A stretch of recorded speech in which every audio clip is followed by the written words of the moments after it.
మీడియాతో మాట్లాడుతున్నారు. లైవ్ చూద్దాం. రాష్ట్ర ప్రభుత్వం ఇవ్వకపోవడం వలన కోట్ల రూపాయల నిధులు వాపసు పోయినాయి. ఇప్పుడు స్మార్ట్ సిటీ అంతే, నిధులు డైవర్ట్ చేసినప్పుడు గొడవ వేసి ఇచ్చారు.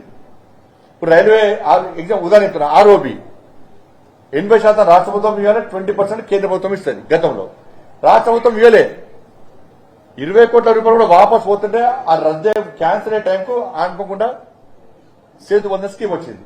ఇట్లా తెలంగాణ కేసీఆర్ ప్రభుత్వం సహకరించకపోవడం వలన, మ్యాచింగ్ గ్రాంట్ ఇవ్వకపోవడం వలన కోట్ల రూపాయల నిధులు, అభివృద్ధి నిధులు, సంక్షేమ ఫలాలు మొత్తం వాపసు పోయినాయి నిధులు. మరి రాష్ట్ర ప్రభుత్వం మ్యాచింగ్ గ్రాంట్ విషయంలో ఎక్కడ ప్రస్తావన లేదు, శాఖల వారిగా. కనీసం అనాలే, అరే కేంద్ర ప్రభుత్వం సహకరిస్తే మేము కూడా మ్యాచింగ్ గ్రాంట్ ఇస్తామని చెప్పండి, చెప్పాలి. అసలు గతంలో కేసీఆర్ గారు మ్యాచింగ్ గ్రాంట్ ఇవ్వకపోవడం వలన కేంద్రానికి సంబంధించిన నిధులు వాపసు పోయినాయి. ఈసారి అట్లా జరగకుండా చూస్తాము, దాని గురించి మాట్లాడలేదు. దాని గురించి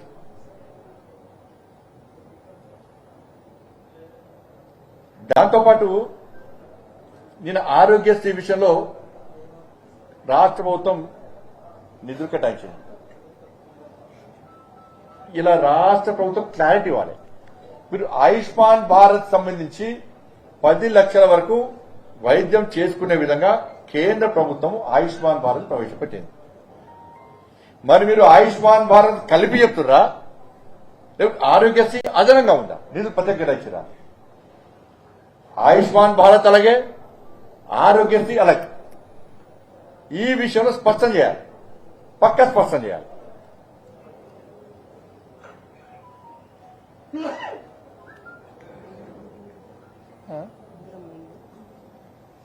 పక్కా స్పష్టం చేయాలి. దాంతోపాటు లక్షల ఇల్లు నిర్మిస్తామన్నారు, ఇందిరమ్మ ఇల్లు. రాష్ట్ర ప్రభుత్వం గతంలో ఏమన్నది, మేము ప్రధానమంత్రి ఆవాస్ యోజన కింద కేంద్రమును అయితే ఇల్లు నిర్మిస్తాం.